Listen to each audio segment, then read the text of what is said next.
Revise कीजिए 6.2.1 दी genetic material is DNA को।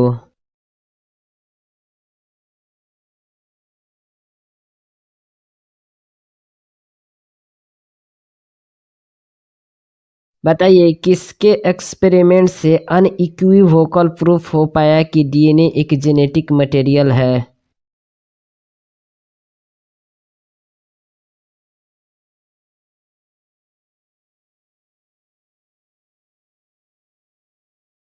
जी बिल्कुल, अल्फ्रेड हर्शी और मार्था चेस 1952 के एक्सपेरिमेंट से अनइक्विवोकल प्रूफ हो पाया कि डीएनए एक जेनेटिक मटेरियल है। बताइए इन्होंने किसके साथ वर्क किया था।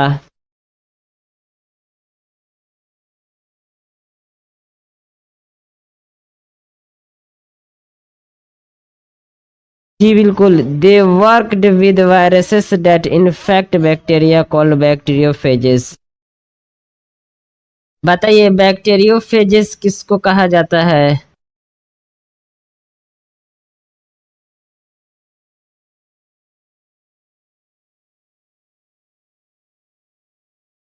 जी बिल्कुल, वे वायरसेस जो इन्फेक्ट करते हैं बैक्टीरिया को उनको बैक्टीरियोफेग कहते हैं। बताइए बैक्टीरियोफेग का जेनेटिक मटेरियल बैक्टीरियल सेल में कैसे इंटर करता है।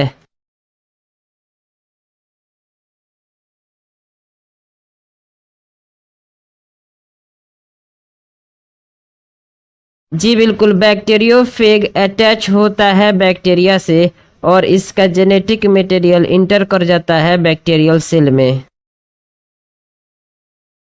Bacterial cell viral genetic material को कैसे ट्रीट करता है।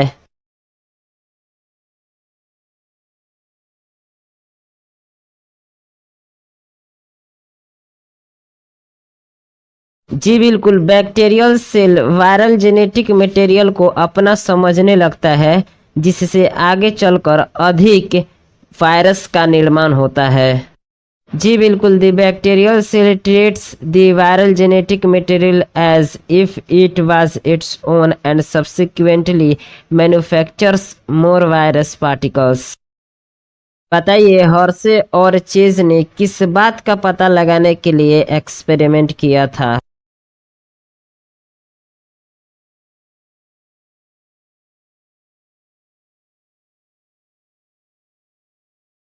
जी बिल्कुल, हर्शे और चेज ने वर्क किया था to discover whether it was protein और DNA from the viruses that entered the bacteria. जी बिल्कुल, हर्शे और चेज ने इस बात का पता लगाने के लिए वर्क किया कि वायरस से बैक्टीरिया में कौन इंटर करता है, प्रोटीन या फिर डीएनए।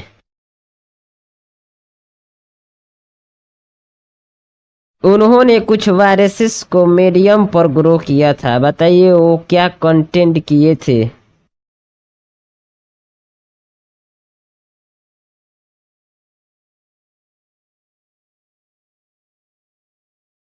जी बिल्कुल, उन्होंने जिन वायरसेस को मीडियम में ग्रो कराया था उसमें से कुछ कंटेंट किए थे रेडियो एक्टिव फास्फोरस को और कुछ वायरस ने कंटेंट किया था रेडियो एक्टिव सल्फर को। वायरसेस जो कि ग्रोन किए गए थे इन the presence of radioactive phosphorus क्या कंटेंट किए थे, रेडियो एक्टिव डीएनए या फिर रेडियो एक्टिव प्रोटीन।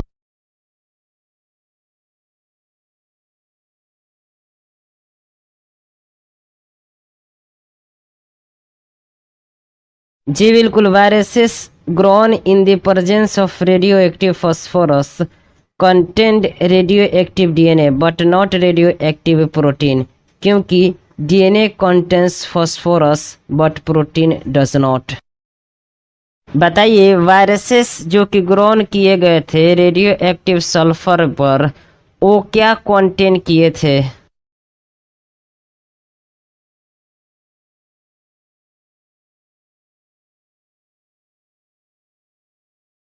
जी बिल्कुल, वायरसेस जो कि ग्रोन किए गए थे रेडियो एक्टिव सल्फर पर कंटेंट किए थे रेडियो एक्टिव प्रोटीन को, लेकिन नॉट रेडियो एक्टिव डीएनए, क्योंकि DNA does not contain sulphur. बताइए क्या डीएनए सल्फर को कंटेन करता है?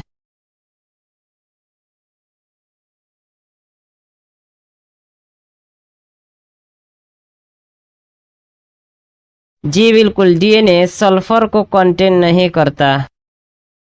बताइए क्या फास्फोरस प्रोटीन कंटेन करता है?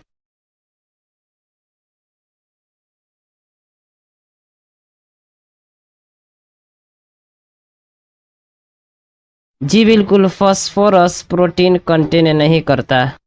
बताइए क्या डीएनए फास्फोरस को कंटेन करता है?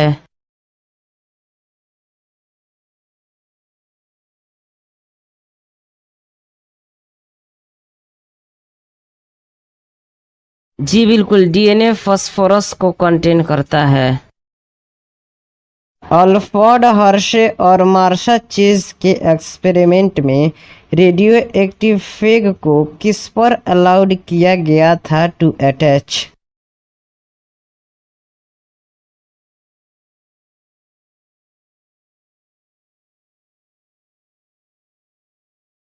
जी बिल्कुल, हर्शे और चेज के एक्सपेरिमेंट में रेडियो एक्टिव फेग को अलाउड किया गया था टू अटैच एस्चेरिया कोलाई बैक्टीरिया।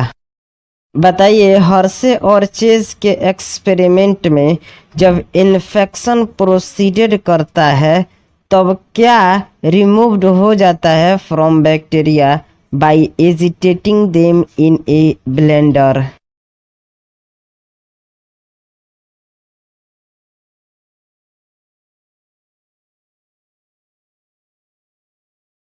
जी बिल्कुल, हर्शे और चेज के एक्सपेरिमेंट में जब इन्फेक्शन प्रोसीडेड करता है तब वायरल कोट्स रिमूव्ड हो जाते हैं from the bacteria by agitating them in a blender. बताइए वायरस पार्टिकल्स को बैक्टीरिया से कैसे सेपरेटेड किया जा सकता है?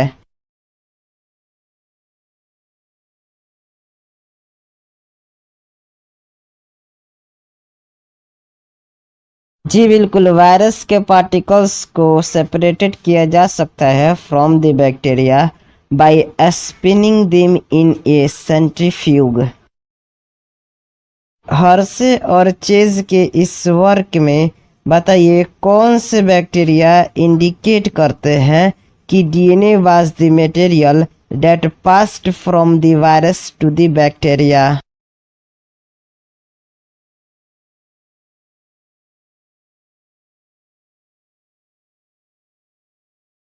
जी बिल्कुल, जो बैक्टीरिया रेडियो एक्टिव डीएनए रखने वाले वायरस से इन्फेक्टेड हुए थे वे रेडियो एक्टिव रहे। इससे यह स्पष्ट होता है कि जो मटेरियल वायरस से बैक्टीरिया में इंटर करता है वह डीएनए है। बताइए हर्शे और चेज के इस एक्सपेरिमेंट में कौन से बैक्टीरिया रेडियो एक्टिव नहीं हुए?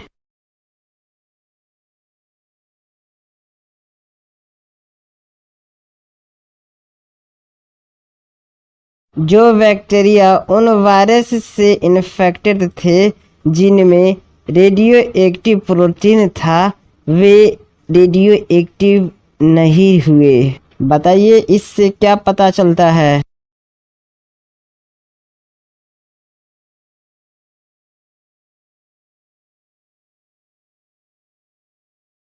जी बिल्कुल, इससे यह पता चलता है कि प्रोटीन वायरस से बैक्टीरिया में इंटर नहीं करता है।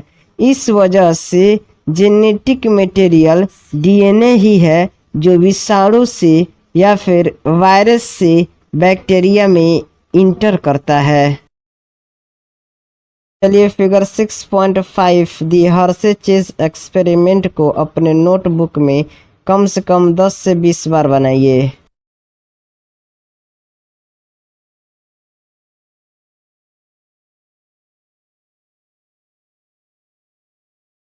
चलिए अब माइंड कैप्चर कीजिए फिगर 6.5 दी हर्शे चेज एक्सपेरिमेंट को।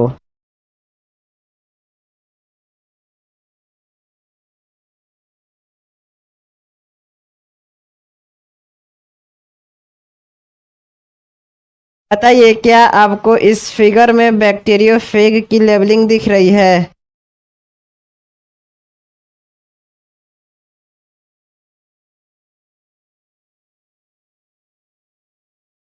बताइए रेडियो एक्टिव सल्फर का एटॉमिक मास कितना होता है?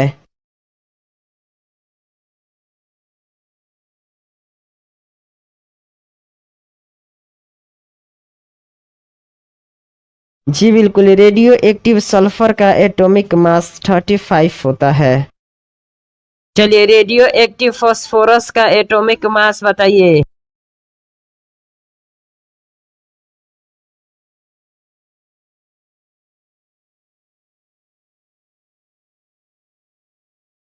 जी बिल्कुल, रेडियो एक्टिव फास्फोरस का एटॉमिक मास 32 होता है, यानी कि 32। बताइए उस बैक्टीरियोफेग को किस कलर से दिखाया गया है जिसमें रेडियो एक्टिव सल्फर यानी कि सल्फर 35 लेबल्ड प्रोटीन कैप्सूल है? जी बिल्कुल, radio active sulphur labelled protein capsule को रेड से दिखाया गया है। बताइए radio active phosphorus labelled DNA को किस कलर से दिखाया गया है?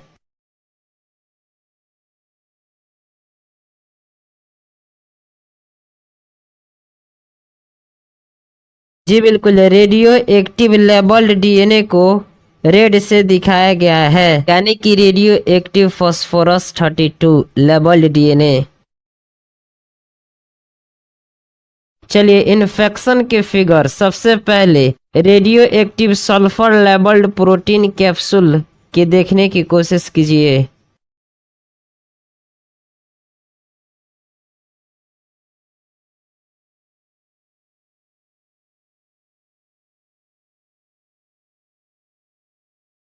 अब radio active phosphorus 32 labelled DNA की।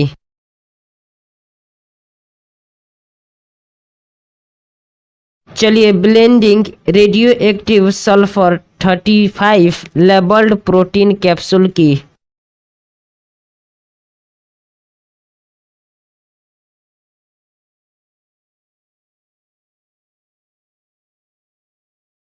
अब radio active phosphorus 32 labelled DNA के ब्लेंडिंग को देखने की कोशिश कीजिए।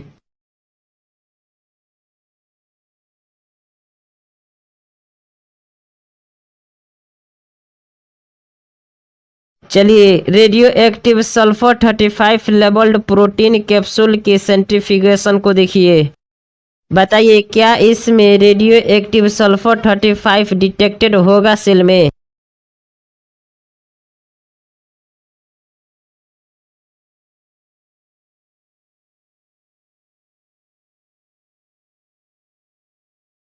जी हाँ, इसमें रेडियो एक्टिव सल्फर 35 सेल में नहीं डिटेक्ट होगा। अब सेंट्रीफ्यूगेशन देखिए radio active phosphorus labelled DNA का। बताइए क्या आपको इस सेल में रेडियो एक्टिव फास्फोरस 32 डिटेक्टेड हो जाएगा?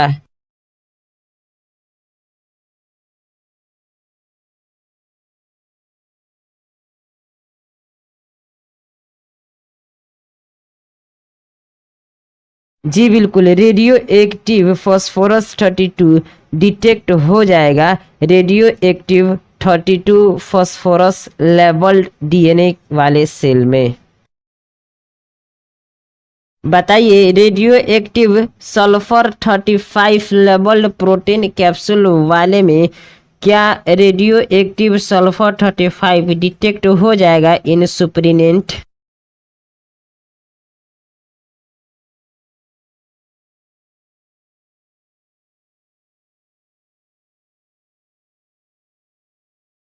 जी बिल्कुल, radio active sulphur 35 labelled protein capsule में रेडियो एक्टिव सल्फर 35 डिटेक्ट हो जाएगा इन सुप्रीनेंट। बताइए क्या radio active phosphorus 32 labelled DNA में क्या रेडियो एक्टिविटी डिटेक्ट हो जाएगा सुप्रीनेंट में?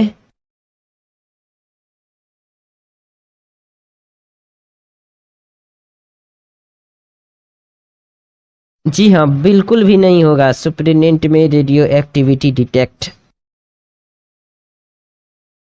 चलिए रिवाइज कीजिए 6.2.2 properties of genetic material DNA versus RNA को।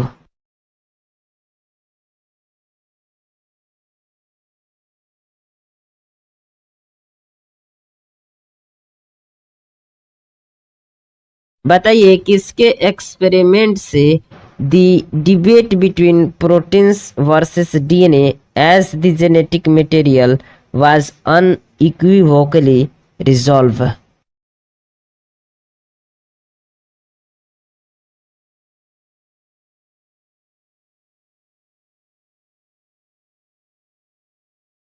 जी बिल्कुल, the debate between proteins versus DNA as the genetic material was unequivocally resolved from Hershey Chase experiment.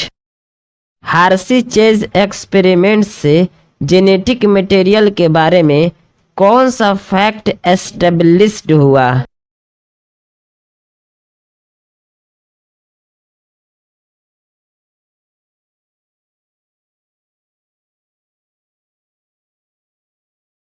जी बिल्कुल, हार्सी चेज एक्सपेरिमेंट से यह फैक्ट एस्टेब्लिश्ड हुआ कि डीएनए जेनेटिक मटेरियल है। नाम बताइए उनका जिनमें RNA as a genetic material होता है।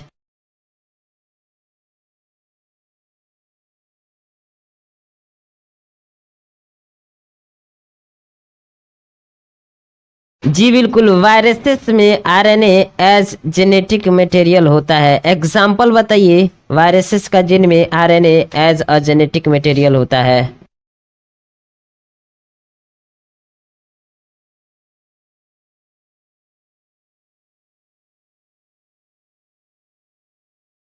जी बिल्कुल, टीएमवी यानी कि tobacco mosaic virus, QB bacteriophage etcetera. बताइए प्रीडोमिनेंट जेनेटिक मटेरियल कौन है?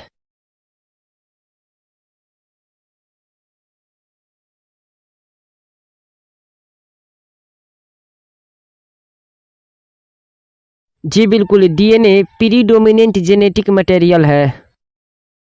उस जेनेटिक मटेरियल का नाम बताइए जो कि डायनेमिक फंक्शन परफॉर्म करता है।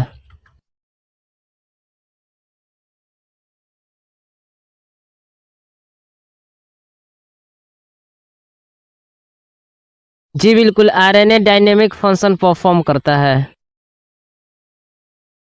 आरएनए के डायनेमिक फंक्शन को बताइए।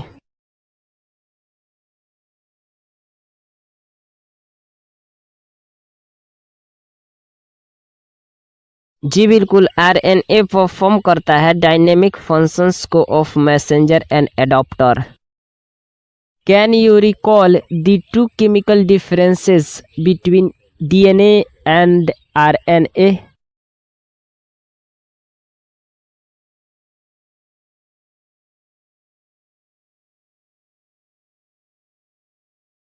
उन क्राइटेरिया को बताइए जिससे a molecule can act as genetic material. चलिए फर्स्ट पॉइंट बोलिए।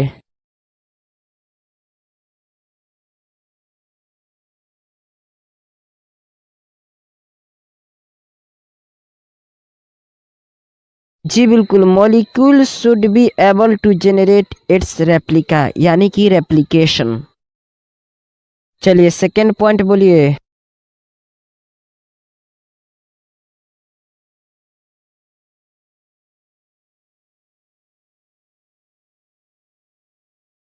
जी बिल्कुल, मॉलिक्यूल को केमिकली और स्ट्रक्चरली स्टेबल होना चाहिए। चलिए थर्ड पॉइंट बोलिए।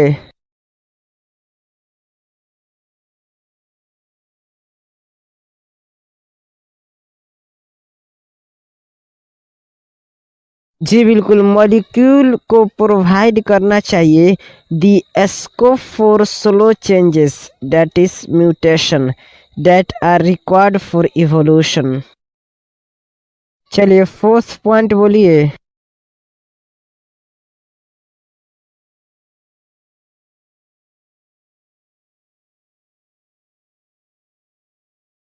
जी बिल्कुल, it should be able to express itself in the form of Mendelian characters.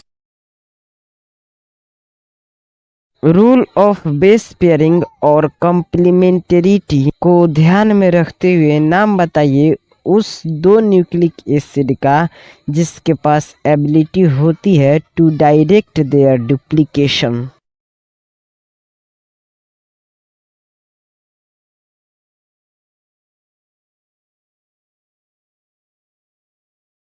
जी बिल्कुल, डीएनए और आरएनए के पास एबिलिटी होती है टू डायरेक्ट देयर डुप्लीकेशन। क्या प्रोटीन के पास एबिलिटी होती है टू डायरेक्ट देयर डुप्लीकेशन?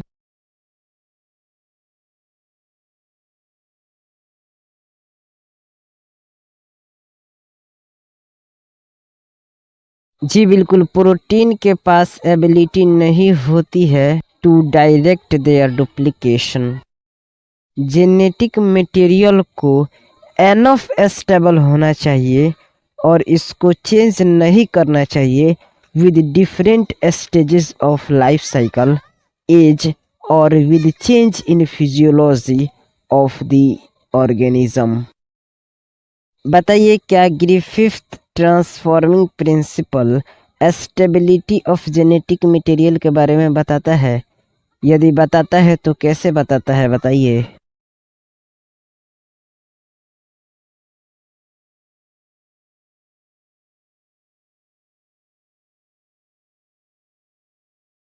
जी बिल्कुल, जेनेटिक मटेरियल का स्टेबिलिटी उसकी एक प्रमुख विशेषता होती है जो ग्रिफिथ के ट्रांसफॉर्मिंग प्रिंसिपल से स्पष्ट है, जिसमें हीट से बैक्टीरिया की मृत्यु हो जाती है, यानी कि हीट से बैक्टीरिया मर जाता है, लेकिन जेनेटिक मटेरियल की कुछ प्रॉपर्टीज नष्ट नहीं हो पाती है। बताइए क्या डीएनए के दोनों स्ट्रैंड एक दूसरे के कॉम्प्लीमेंट्री होते हैं? यदि हीट से इन दोनों स्ट्रैंड को अलग कर दिया जाए तो क्या होगा?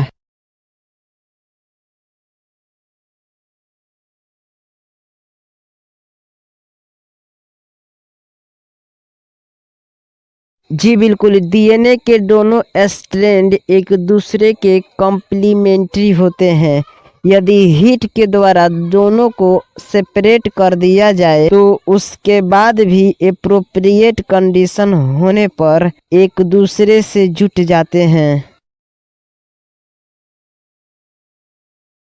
आरएनए को लेबाइल और इजीली डिग्रेडेबल कौन बनाता है?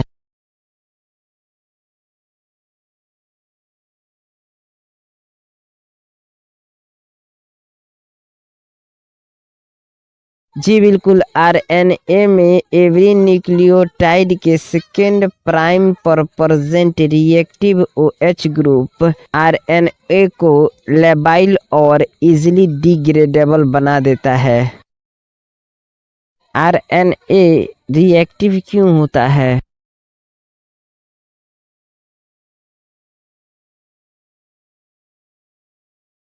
जी बिल्कुल, आरएनए कैटालाइटिक होता है, इसलिए यह रिएक्टिव भी होता है। बताइए डीएनए और आरएनए में से कौन केमिकली लेस रिएक्टिव और स्ट्रक्चरली मोर स्टेबल होता है?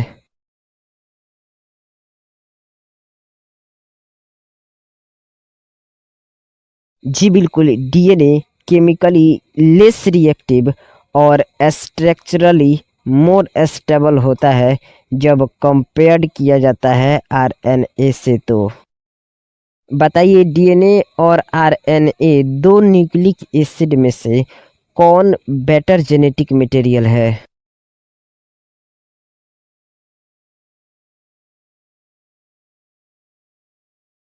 जी बिल्कुल, दोनों न्यूक्लिक एसिड में से डीएनए बेटर जेनेटिक मटेरियल है। बताइए यूरेसिल के जगह पर किसका परजेंस कन्फर्स करता है एडिशनल स्टेबिलिटी टू डीएनए?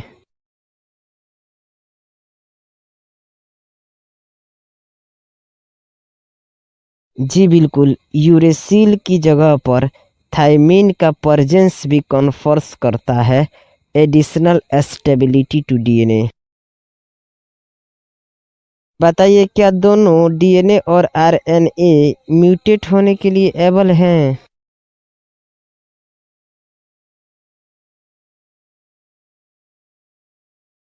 जी बिल्कुल, दोनों डीएनए और आरएनए एबल है टू म्यूटेट। बताइए कौन ज़्यादा अनस्टेबल है और फास्टर म्यूटेट होता है?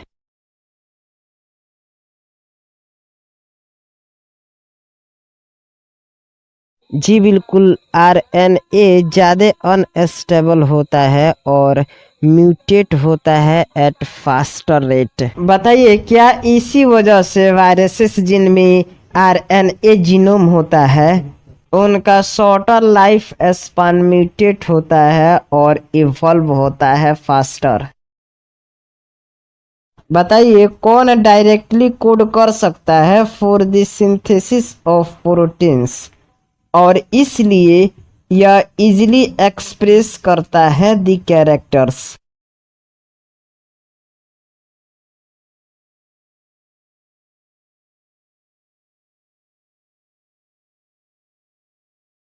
जी बिल्कुल, आरएनए डायरेक्टली कोड कर सकता है for the synthesis of proteins, इसलिए यह इजीली एक्सप्रेस कर सकता है द कैरेक्टर्स। बताइए डीएनए प्रोटीन के सिंथेसिस के लिए किस पर डिपेंडेंट रहता है?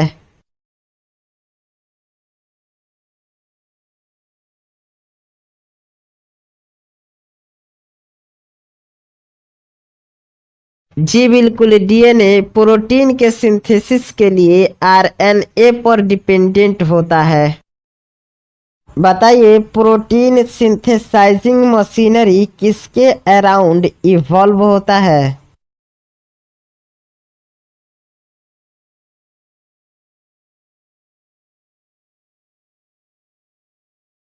जी बिल्कुल, प्रोटीन सिंथेसाइजिंग मशीनरी आरएनए के अराउंड इवॉल्व होता है। दोनों आरएनए और डीएनए फंक्शन तो करता है एज जेनेटिक मटेरियल, लेकिन बताइए इनमें से कौन मोर स्टेबल होता है और प्रेफर्ड किया जाता है for storage of genetic information?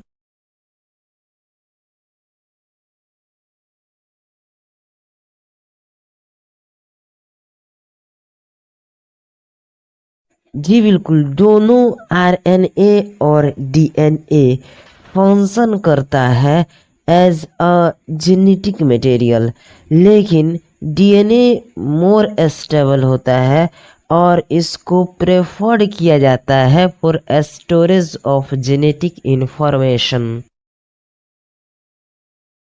बताइए जेनेटिक इंफॉर्मेशन के ट्रांसमिशन के लिए कौन बेटर है, डीएनए या फिर RNA?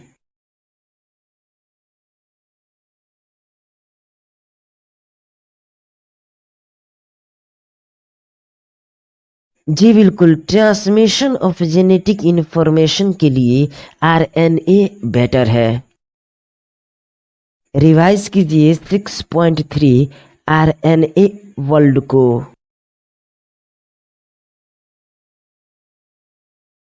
From foregoing discussion, an immediate questions become evident, which is the first genetic material?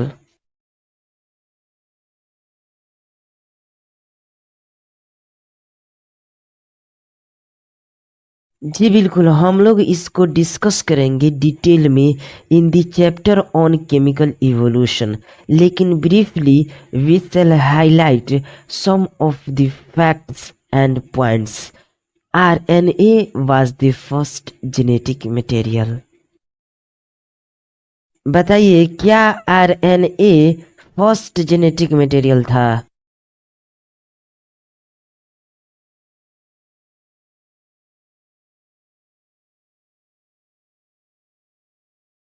जी बिल्कुल, आरएनए फर्स्ट जेनेटिक मटेरियल था। बताइए कौन कौन से इसेंशियल लाइफ प्रोसेसेस हैं।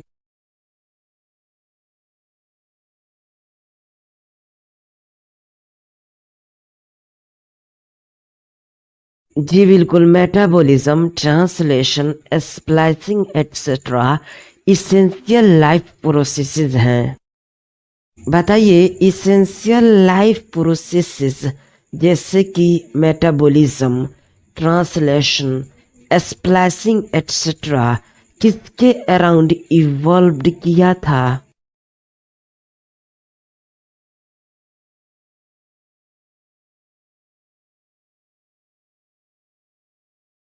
जी बिल्कुल, इसेंशियल लाइफ प्रोसेसेस जैसे कि metabolism, translation, splicing etcetera evolve किया था अराउंड आरएनए। बताइए क्या आरएनए यूज्ड होता है to act as a genetic material as well as a catalyst.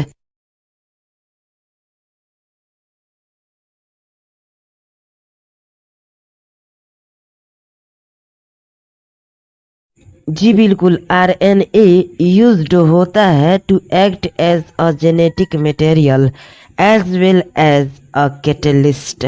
Living system में कुछ ऐसे बायोकेमिकल रिएक्शन हैं जो कि कैटलाइज होते हैं by RNA catalyst, not bye protein enzymes.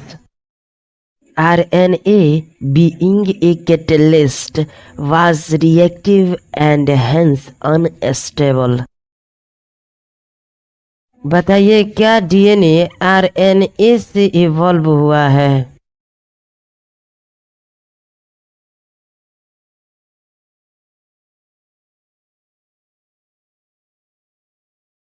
जी बिल्कुल, डीएनए आरएनए से इवॉल्व हुआ है with chemical modifications that make it more stable. बताइए क्यों डीएनए रेसिस्ट करता है changes by evolving a process of repair.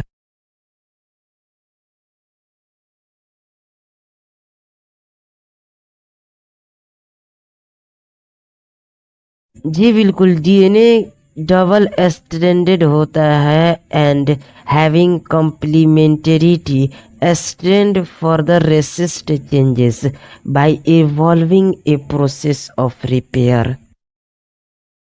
यानी डीएनए के डबल स्ट्रैंडेड कॉम्प्लीमेंटेरिटी होने की वजह से इसमें रिपेयर प्रोसेस के इवॉल्व से अपने में होने वाले चेंजेस के प्रति रेसिस्ट शो करता है।